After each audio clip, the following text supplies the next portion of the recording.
ইন্দুবালা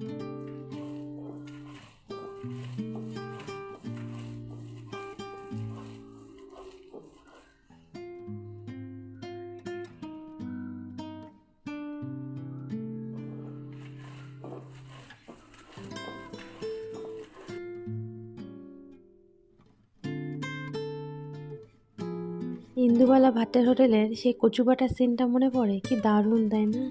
ওটা দেখে তো সবাই কচু বাটা কম বেশি শিখেই গেছো, তাও চলো আমি একবার শিখিয়ে দিই। সাদা ধবধবে মানকচু বাজার থেকে কিনে আনবে, যেটা গলায় লাগার ভয় থাকবে না। তারপর সেটাকে ধুয়ে পরিষ্কার করে কুড়িয়ে নেবে। বেশ কিছুটা নারকেল কুড়িয়ে নেবে। এবার শিলনোড়ায় বাটবো, তার জন্য প্রথমে শিলনোড়ায় নেবে বেশ কিছুটা কালো সর্ষে, 2-3টে কাঁচা লঙ্কা, আরও ঝাল খেতে চাইলে বেশ কয়েকটা গোলমরিচ নিতে পারো।